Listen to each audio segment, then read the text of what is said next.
जगन्नाथ जी की ध्वजा में सूर्य और चंद्र दोनों विराजमान हैं। आप ध्वजा का दर्शन करोगे तो उसमें सूर्य का भी दर्शन है, चंद्र का भी दर्शन है। बोले चंद्रमा को क्यों धारण करते हैं? सूर्य प्रकाश का प्रतीक है, सूर्य को धारण करें। ठाकुर जी चंद्रमा को धारण करते हैं। तो इसका भी वैष्णव जन इतना सुंदर तर्क देते हैं। बोले भैया जगन्नाथ जी से उनकी गृहिणी लक्ष्मी रूठी रहती है हमेशा, और गृहिणी है ही वो जो रूठी रहे। तो लक्ष्मी जी रूठी रहती हैं तो हमारे जगन्नाथ जी कुछ ना कुछ प्रयत्न करके उनको मनाते रहते हैं, उनको रिझाते रहते हैं। अभी रथ यात्रा के प्रसंग में आप लोगों ने शायद सुना हो, जब रथ लौट करके वापस आता है गुंडीचा से, तो मुख्य जगन्नाथ मंदिर के कपाट बंद हो जाते हैं, और कपाट बंद होते नहीं है, लक्ष्मी जी कर देती हैं।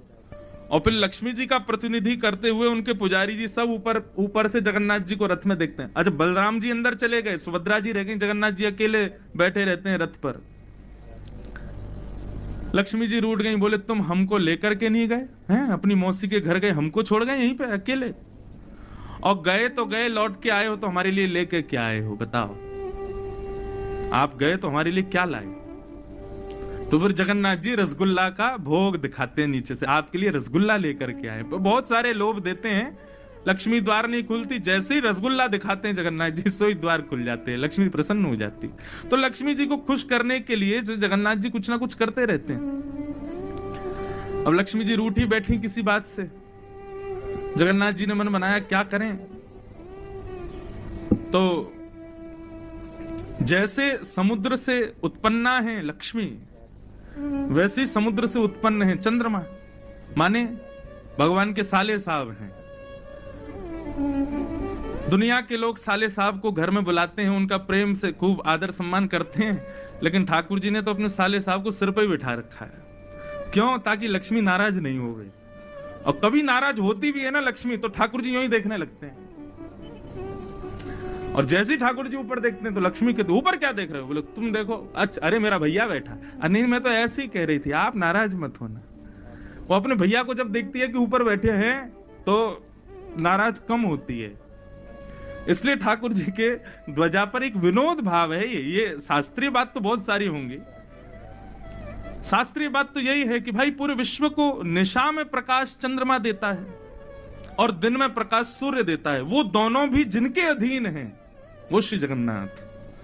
पर इसका एक विनोद भाव ये कहता है, ठाकुर जी ने लक्ष्मी जी को प्रसन्न करने के लिए अपने साले साहब को ऊपर बैठा रखा। देखो ऊपर देख लो, ज्यादा नाराज होंगी तो फिर उनको नेक फेंक देंगे नीचे उतार के हम, तो इसलिए लक्ष्मी थोड़ी शांत बैठी रहती है। तो ऐसे ये भाव भी संत जन सुनाते हैं। जगन्नाथ जी लक्ष्मी को प्रसन्न रखने के लिए ऐसे अपने ध्वजा पर चंद्रमा जी को विराजमान करते हैं। तो चर्चा चल रही थी रूप और स्वरूप। भगवान के स्वरूप बहुत सारे हैं। भक्त ने जिस भाव से ठाकुर जी को पुकारा, ठाकुर जी वैसे हो गए। अब आप स्वरूप की बात करेंगे ना, तो मैं हो सकता है 7 दिन केवल स्वरूपों पे ही बात करता रहूं। यहां पास में टोटा गोपीनाथ हैं, मैं कभी दर्शन करने नहीं गया हूं। अच्छा देखो, ये कितनी अच्छी बात, हमारे ग्रंथ और शास्त्रों का इतनी बड़ी कृपा है। आप भले शरीर से किसी स्थान का दर्शन करने मत जाओ, लेकिन उस स्थान के बारे में पढ़ भर लो, आपका मन उस स्थान का दर्शन कराएगा। कई बार कई लोग जगन्नाथपुरी नहीं गए, लेकिन कथा में जगन्नाथ जी की महिमा सुनते हैं तो उनको जगन्नाथ जी प्रत्यक्ष अनुभव हो जाते हैं। और फिर उसके बाद जब वो लोग आते हैं ना तीर्थ में, तो उनको यहाँ कमियां नहीं दिखाई देती, यहाँ ये कमी है या ये कमी, उनको सब अच्छा ही अच्छा दिखता। क्यों? क्योंकि पहले शास्त्रों के प्रमाण से उन्होंने सुन लिया है। बहुत सावधानी से सुनना। तो पास में एक टोटा गोपीनाथ,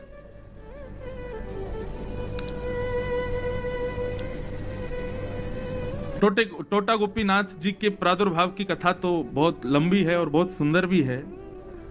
श्री चैतन्य महाप्रभु अपने एक शिष्य की कथा सुन रहे थे, और शिष्य कथा में ध्रुव चरित्र सुना रहे थे। तो ध्रुव चरित्र सुनाते हुए ध्रुव जी के प्रसंग में आता है कि भगवान उनको अंतस्थ में दिख रहे थे, शंख चक्र गदा पद्मधारी चतुर्भुज नारायण हृदय में दिखाई दे रहे थे ध्रुव जी को। और दिखते दिखते जैसे ही वो प्रत्यक्ष सामने आए तो ध्रुव जी के हृदय से ठाकुर जी अंतर ध्यान हो गए। तो ध्रुव जी व्याकुल हो गए, हे नाथ आप कहां चले गए, हे मेरे नाथ आप मुझे छोड़ के कहां चले गए। व्यास जी इस विरह के भाव को प्रस्तुत कर रहे थे और यह विरह ऐसा हुआ कि चैतन्य महाप्रभु को कथा सुनते सुनते लगा कि ठाकुर जी उनसे दूर चले गए।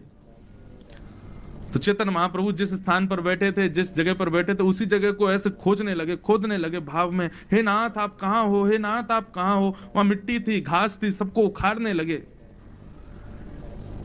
जब विरह से आतुर होकर के उस स्थान को ऐसा कुरेदा तो अंदर से गोपीनाथ भगवान प्रकट हो गए और वही गोपीनाथ जी श्री महाप्रभु जी ने अपने शिष्य जो कथा कर रहे थे उनको प्रदान किए। बोले लो आज से इनकी सेवा करना, तुम्हारी कथा से प्रकट हुए हैं। सेवा करने लगे। एक दिन समाचार मिला उस शिष्य को कि श्री महाप्रभु जगन्नाथ जी में विलीन हो गए, महाप्रभु जी श्री जगन्नाथ जी में ही समाहित हो गए। इतना टूट गया वो भक्त, मेरे गुरुदेव कहां चले गए, मेरे गुरुदेव कहां हैं। बहुत रोए। स्थिति ये हो गई कि इतना विरह हुआ कि विरह के कारण धीरे धीरे उनकी कमर झुक गई। रोते रहते थे, वृद्धावस्था भी थी, लेकिन सेवा करने जाते थे ठाकुर जी की। अब कमर झुक गई तो सेवा तो करते थे, लेकिन हाथ पूरा ऊपर तक नहीं जाता था। ठाकुर जी के माथे की जगह नाक पे चंदन, गाल पे चंदन, होठ पे चंदन ऐसे लगता था। दर्शनार्थी आके बताते, बोले अरे पुजारी जी देखो आपने आज ठाकुर जी की नाक पे चंदन लगा दिया, ठाकुर जी के मुख पे चंदन लगा दिया। तो मन में विचार करने लगे अब मेरे से सेवा हो नहीं पाती ठाकुर जी की। तो एक पुजारी जी रख लिए और बोले हम तुमको महीने का वेतन देंगे, तुम ठाकुर जी की सेवा करो। ऐसा एक पुजारी जी से उन्होंने कहा। रात्रि में जैसे सोए तो भगवान उनके स्वप्न में प्रकट हो गए, रोने लगे और रोते हुए बोले हम किसी पुजारी से स्पर्श नहीं, हम आपके लिए प्रकट हुए थे, हमको आपकी सेवा चाहिए, हम इसीलिए आए थे और आप गलत कर रहे हो, आप हमको किसी पुजारी के हवाले कर रहे हो। बोले नाथ मैं तो आपके भले के लिए कर रहा हूं, मुझसे श्रृंगार नहीं हो पाता, कमर झुक गई है, बूढ़ा हो गया हूं, इसलिए एक पुजारी को रखा है ताकि आपकी सेवा करे। ठाकुर जी बोले चाहे नाक पे लगे, ठोड़ी पे लगे, हमको आपके हाथों से ही चंदन लगवाना है, हम नहीं पुजारी से सेवा करवाएंगे। बोले ठीक है भगवान जैसी आपकी इच्छा, अब क्या करें। मन में बड़े उदास, लेकिन रात्रि सोए, प्रातः काल उठ करके स्नान करके जैसे ही मंदिर में प्रवेश किया तो क्या देखा, उनका हाथ ऊपर नहीं जा पा रहा था तो त्रिभंग ललित ठाकुर जी नीचे बैठ गए और ऐसे आलती मार पाल के बैठे और ऐसे बंशी लेकर के हाथ में। बोले अब करो श्रृंगार, अब तुम नीचे ही बैठ गए, अब तो तुम्हारा हाथ आ जाएगा माथे तक। छोटा गोपीनाथ, ये ठाकुर जी का रूप नहीं है, ये स्वरूप है। स्वरूप हमारे भाव से ठाकुर जी कैसा भी धारण कर सकते हैं। पंढरपुर में एक पुंडलीक नाम के भक्त के लिए ठाकुर जी कमर पर हाथ रख के खड़े हैं। हमारे वृंदावन में बिहारी जी, राधा वल्लभ जी, राधा रमन जी, सब जगह त्रिभंग ललित ठाकुर जी खड़े हैं। श्री जगन्नाथ में भुजा आगे करके, मानो मेरा कोई वैष्णव भक्त आए तो उसके लिए मानो अपनी भुजाएं खोल करके खड़े हैं कि आओ मेरे हृदय से लग जाओ, इस भाव से खड़े। स्वरूप अनेक हैं, अनगिनत हैं ठाकुर जी के, लेकिन इन समस्त स्वरूपों के रूप केवल 3 हैं, सत्य, चित्त और आनंद। वह सत्य द्वारिकाधीश भी हैं, जगन्नाथ जी भी हैं, बद्रीनाथ जी भी हैं, श्रीनाथ जी भी हैं, वृंदावन बिहारी लाल भी हैं। वही चैतन्य जगन्नाथ द्वारिका सब हैं, वही आनंद सबके भीतर है। क्षमा कीजिएगा, आपको द्वारिका जाने में, द्वारिकाधीश के दर्शन में ज्यादा आनंद आ रहा है, जगन्नाथ जी में कम आ रहा है, तो आपकी दृष्टि में भेद है, आपकी भक्ति में भेद है। हमारी माता जी हमसे इतनी परेशान रहती हैं, क्यों? हम जहां जाते हैं वहीं के ठाकुर जी की एक प्रतिमा घर ले आते हैं और कहते हैं अब इनकी सेवा करेंगे। मैया कहती है घर कम तीर्थ ज्यादा लगता है। और एक समय तो ऐसा था कि हमारे मंदिर में सारे ठाकुर जी, जगन्नाथ जी बैठे हैं, द्वारिकाधीश भी बैठे हैं, श्री रंगनाथ भी बैठे हैं, और देखो हमारी भागवत जी के ऊपर साक्षात चतुर्भुज नारायण बैठे रहते हैं। अभी मैं तिरुपति गया तो वहां किसी ने तिरुपति बालाजी का एक दिया तो ये भी विराजमान हो गए। तो मेरी तो सब में एक ही भाव रहता है। मुख पे राधा रमन जी रहते हैं, सेवा श्रीनाथ जी की होती है, बुद्धि में राधा वल्लभ जी घूमते हैं, जिह्वा पे सारे ठाकुर। सब जगह सम रहो। हमारी निष्ठा तो केवल जगन्नाथ जी में, बद्रीनाथ जाके हमारा मन नहीं लगता, तो भैया आपकी भक्ति में खोट है, आपकी भक्ति में सूक्ष्मता है, आपकी भक्ति में कोई दुर्बलता है, इसीलिए ऐसा कह रहे हो। जहां जाओ, जिस रूप का दर्शन करो, उसी रूप में ही आसक्त होकर के, निर्मुक्त होकर के और भाव विभोर होकर के झूमने लग जाओ, ऐसी स्थिति हो। है तो सब एक ही। बस वही बात है कि बच्चा रोज नए नए कपड़े पहने, पिता को सुख लगता है ना। एक ही कपड़ा रोज पहनेगा तो पिताजी भी तो कहेंगे अपनी पत्नी से कि भाई थोड़े कपड़े बदला करो, रोज रोज एक ही कपड़े पहनता है। ऐसे ही हमारे ठाकुर जी जो हैं, हमको सुख, भक्तों को सुख प्रदान करने के लिए हर तीर्थ हर स्थान पर अलग अलग रूप में विराजमान है, अलग अलग भाव से बैठे हैं। तो स्वरूप बहुत सारे हैं, लेकिन प्रत्येक स्वरूप के रूप तीन ही हैं, सत्य, चैतन्य और आनंद। रूप है सत्य। भगवान का नाम है सत्यात्मक।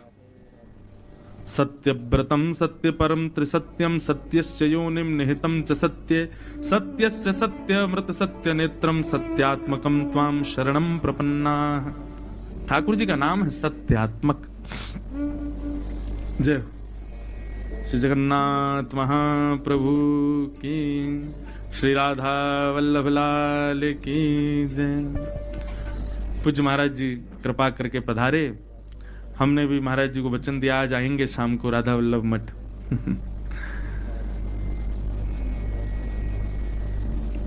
महाप्रभु की जय। बहुत सावधानी से सुनो।